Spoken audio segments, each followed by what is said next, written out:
அனைவருக்கும் வணக்கம். என்னுடைய பெயர் காவியா. எங்கள் வீட்டில் நாங்கள் 2 சகோதரிகள் மட்டுமே இருந்தோம். என் அக்கா ராஷ்மியின் திருமணத்தின் போது எனக்கு 16 வயது தான் ஆகியிருந்தது. எங்கள் இருவருக்கும் வயது வித்தியாசம் அதிகமாக இருந்தது. ஆனால் அக்கா தான் எனக்கு ஒரே சகோதரி. திருமணத்தின் போது நான் அழுது கொண்டே மிகவும் கஷ்டத்தில் இருந்தேன்.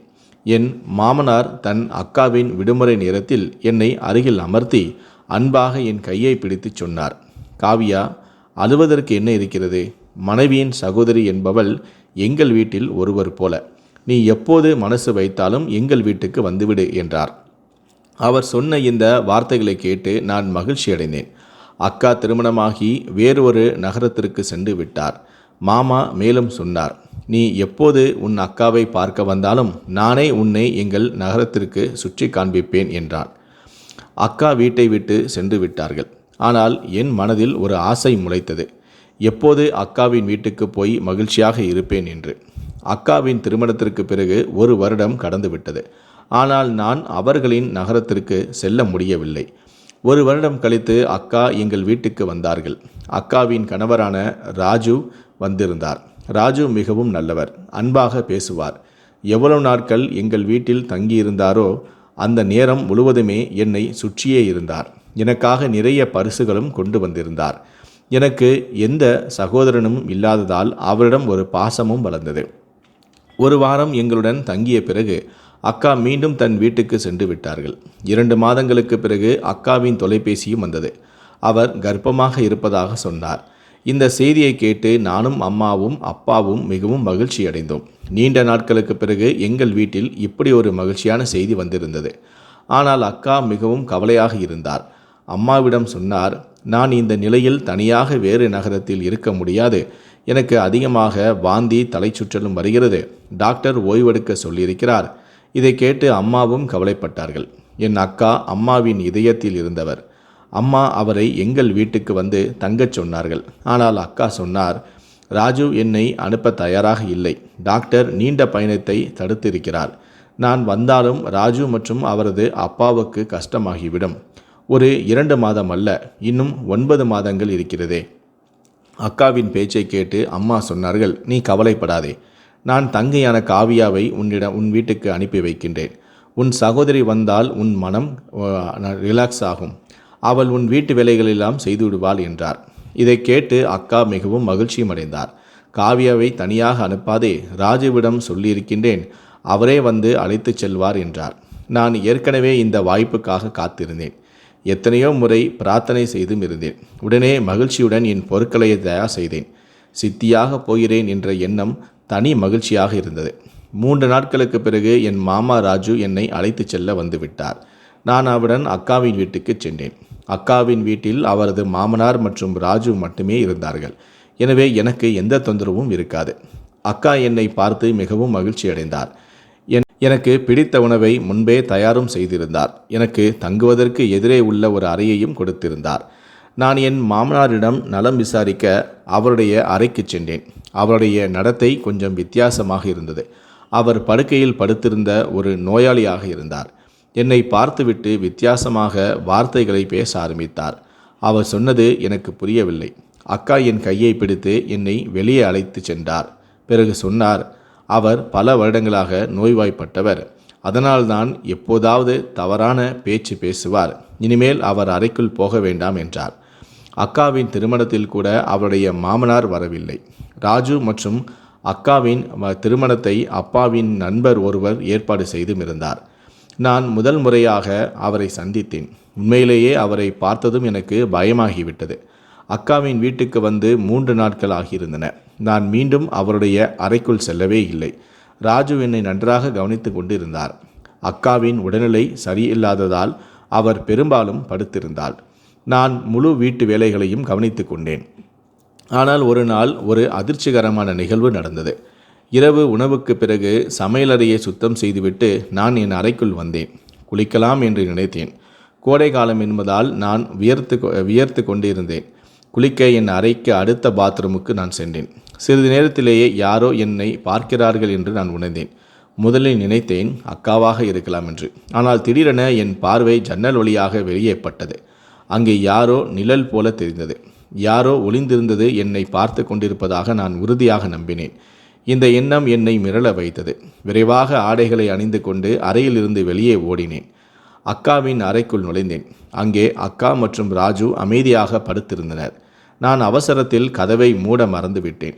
அவர்கள் இருவருமே ஒன்றாக படுத்திருப்பதை பார்த்து நான் திரும்பினேன். மாமா எழுந்து உட்கார்ந்தார். உள்ளே வா காவியா, கதவு அருகே ஏன் நிற்கிறாய் என்றார். எனக்கு என்ன செய்வது என்றே புரியவில்லை. ஜன்னல் வழியாக யாரோ பார்த்ததை எப்படி சொல்வது? வேறு ஒரு காரணம் சொன்னேன். நான் அக்காவிடம் பால் கேட்க வந்தேன் என்றேன். அக்கா சொன்னார், நீ போய் ஓய்விடு, மீதி வேலைகளை ராஜுவிடம் சொல்கிறேன் என்றார். நான் என் அறைக்குள் திரும்பும்போது அக்காவின் மாமனார் வெளியே இருந்து திரும்பி தன் அறைக்குள் செல்வதை நான் பார்த்தேன். அவர் என்னை விசித்திரமாக பார்த்துவிட்டு, நீ மிகவும் அழகாகவும் அப்பாவியாகவும் இருக்கிறாய், உன்னை கவனித்துக்கொள், எல்லோரையும் நம்பிவிடாதே என்றார். இதை கேட்டு எனக்கு கோபம் வந்தது. அவர் இப்படி பேசுவார் என்று நான் நினைக்கவே இல்லை. நான் பயந்து அறைக்குள் ஓடினேன். இரவு முழுவதும் தூக்கம் வராமலும் கழித்தேன். அக்கா சொன்னார், அவருடைய மாமனார் நோய்வாய்ப்பட்டவர், அறைக்கு வெளியே வரமாட்டார் என்று. அப்படியானால் அவர் ஏன் இரவு நேரத்தில் வெளியே இருந்தார்? இது மிகவும் சந்தேகத்திற்குரிய விஷயம்.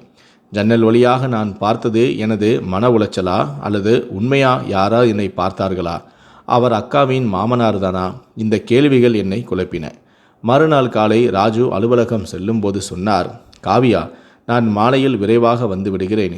உன்னை ஷாப்பிங் செய்ய கடைக்கு அழைத்துச் செல்கிறேன். மாலை தயாராக இரு என்று. இதை சொல்லிவிட்டு திடீரென என் கன்னத்தில் கை வைத்தார். பிறகு வேகமாக அலுவலகம் சென்று விட்டார். அவருடைய இந்த செயல் என்னை ஆச்சரியத்தில் ஆழ்த்தியது. அக்கா பின்னால் நின்று கொண்டிருந்தார். அவர் சொன்னார், ராஜு உன்னை மிகவும் பிரியமாக நேசிக்கிறார். நீயும் அவரை கவனித்துக்கொள். இப்போது நான் அவரை கவனிக்க முடியவில்லை. அவர் மிகவும் களைப்படைகிறார் என்றாள். நான் சொன்னேன், கவலைப்படாதே அக்கா, நான் ராஜு மாமாவை கவனித்துக் கொள்கிறேன் என்றேன். மாலையில் நான் ஷாப்பிங் செய்ய தயாராக இருந்தேன்.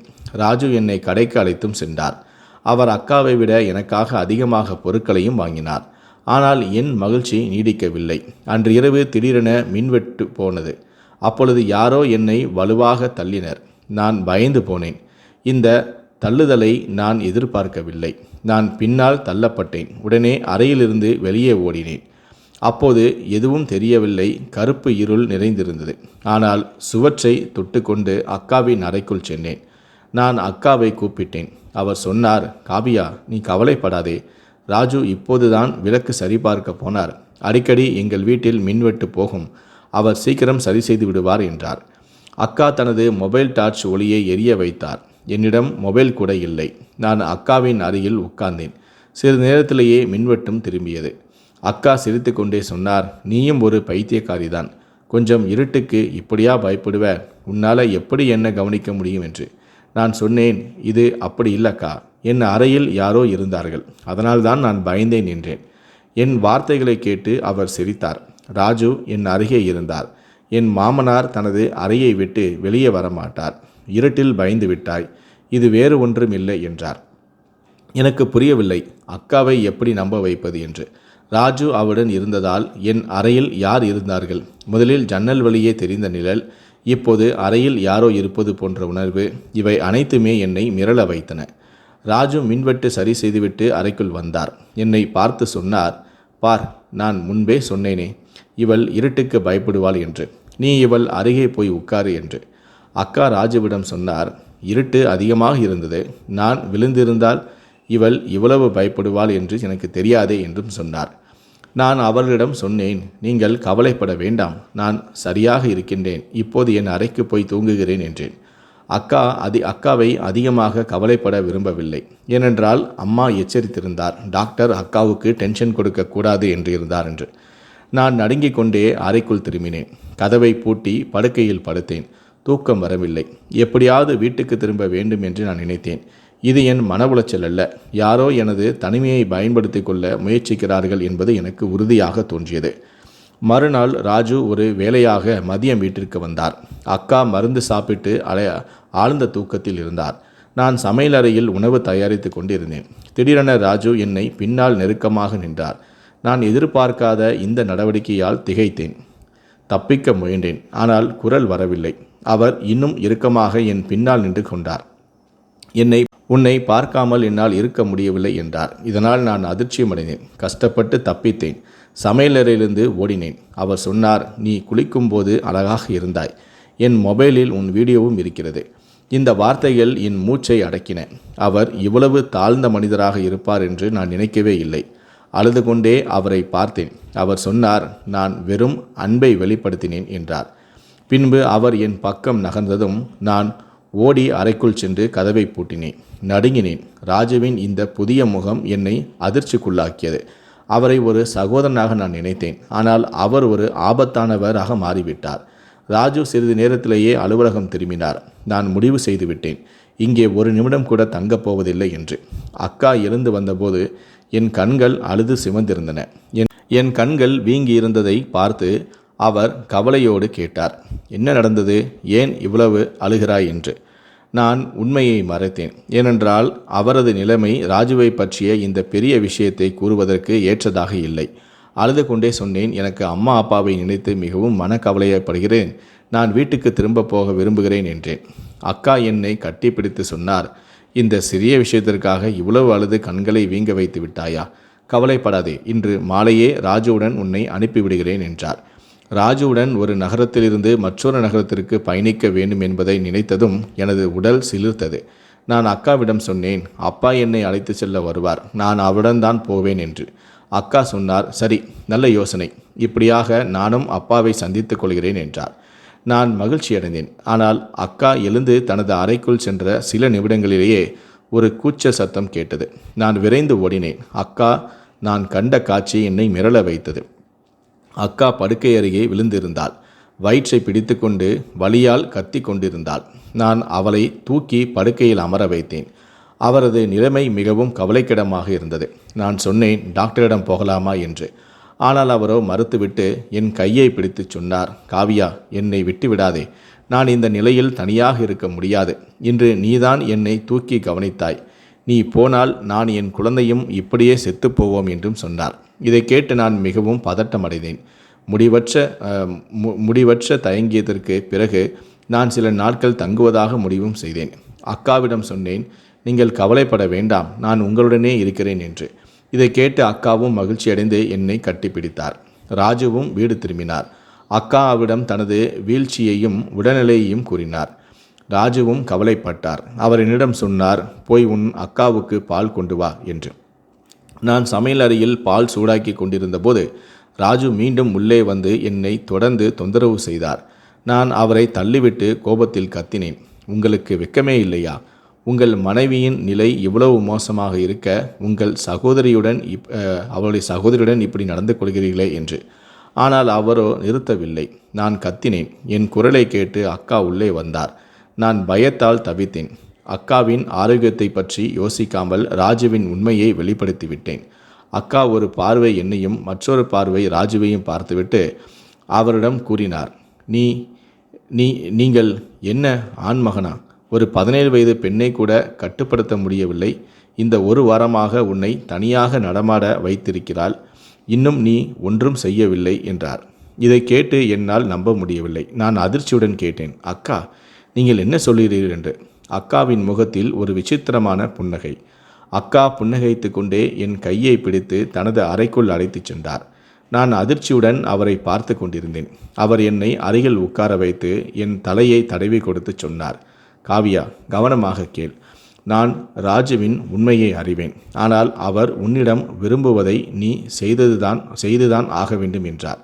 நான் உடனே கோபத்தில் எழுந்து நின்றேன். நீங்கள் என்ன பேசுகிறீர்கள்?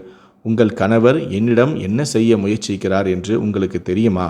அவர் என்னை பயன்படுத்தி கொள்ள விரும்புகிறார். நீங்கள் இப்படி ஒரு மனிதருடன் வாழ முடியும்? நீங்கள் கர்ப்பமாக இருக்கும்போதே உங்கள் சகோதரியை நோக்கி அவர் பார்வை வைக்கிறார். அவர் உங்களுக்கும் உங்கள் குழந்தைக்கும் என்ன தரப்போகிறார் என்றேன். அக்கா பதிலளித்தார், நீ ராஜு விரும்புவதை செய்தே ஆக வேண்டும். இல்லையென்றால் அவர் ஒருபோதும் தந்தையாக முடியாது என்றார். நான் கேட்டேன், நீங்கள் என்ன பேசுகிறீர்கள்? நீங்கள் கர்ப்பமாக இருக்கிறீர்கள், ராஜு தந்தையாக போகிறார், பிறகு என்ன என்றேன். அக்கா கூறினாள், இல்லை, நான் தாயாக முடியாது. இந்த உண்மை தெரிந்ததும் தான் உன்னை இங்கு அழைத்தேன். நீ இங்கு வந்து எனக்கும் ராஜுவுக்கும் ஒரு குழந்தையை கொடுக்க வேண்டும். ராஜு வேறு ஒருவரின் குழந்தையை தத்தெடுக்க விரும்பவில்லை. அவருக்கு தனது சொந்த குழந்தை தேவை. இதற்கு இதைவிட எளிதாக வழி எதுவும் இல்லை. நான் வேறு ஒரு பெண்ணை இரண்டாந்தரமாக வீட்டில் வைக்க விரும்பவும் இல்லை.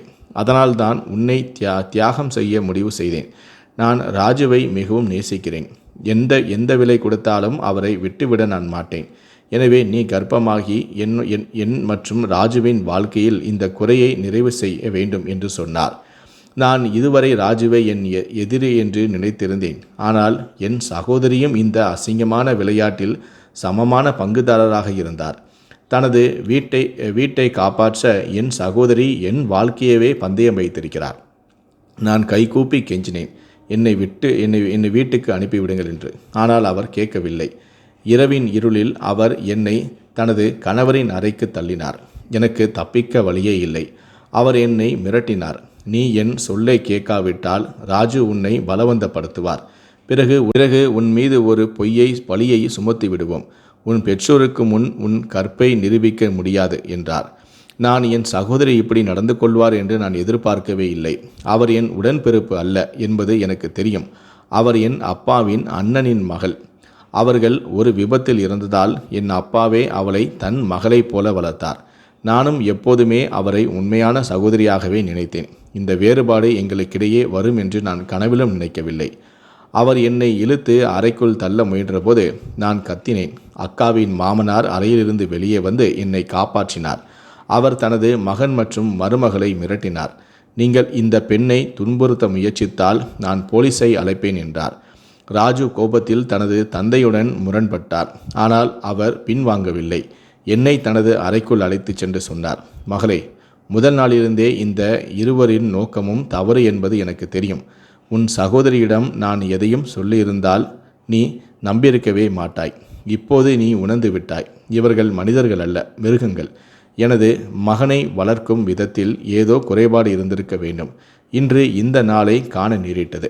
நான் ராஜுவின் தந்தையின் தொலைபேசியில் எனது வீட்டுக்கு தொலைபேசி செய்து அப்பாவுக்கு எல்லா உண்மைகளையும் சொன்னேன். மறுநாள் காலை அப்பா என்னை அழைத்து செல்ல வந்தார். அவர் அக்காவுடனான எல்லா உறவுகளையும் துண்டித்தார். அப்பா மிகவும் வருத்தப்பட்டார். ஒருவேளை என் வளர்ப்பில் ஏதோ குறைபாடு இருக்கிறதா என்று. நான் உடன்பிறப்பு மற்றும் சொந்த மகளிடம் எந்த வேறுபாடும் காட்டவில்லையே என்றார். நான் நினைத்து கொண்டேன், என்னுடைய நல்லொழுக்கம் எனக்கு உதவியது. ராஜு போன்ற ஒரு மிருகத்தின் தந்தை என் குரலை கேட்டு என்னை காப்பாற்ற வந்தாரே என்று. இந்த சம்பவத்திற்கு பல ஆண்டுகள் கடந்துவிட்டன. எங்கள் அக்காவுடன் எங்களுக்கு எந்த உறவும் இல்லை. ஆனால் ஒரு விஷயம் எனக்கு நன்றாக புரிந்தது. என் அம்மா என்னை அக்காவின் வீட்டில் தங்க அனுப்பி ஒரு பெரிய தவறு செய்துவிட்டார் என்று. நான் ஒரு அந்நிய ஆண் மீது நம்பிக்கை வைத்து ஒரு பெரிய தவறு செய்துவிட்டேன் என்று. என் சகோதரி என்னுடன் செய்தது தாங்க முடியாதது. ஆனால் இன்றைய உலகத்தில் இது போன்றவை நடந்து கொண்டே இருக்கின்றன. எனவே எல்லோரும் தங்களுடைய கண்ணியத்தை பாதுகாக்க வேண்டும். யாரையும் கண்மூடித்தனமாக நம்பக்கூடாது. சில உறவுகள் தங்களுடைய நன்மைக்காக எதையும் செய்யும். அவர்களுக்கு யாரும் முக்கியம் அல்ல, தங்கள் நலன்தான் முக்கியம்.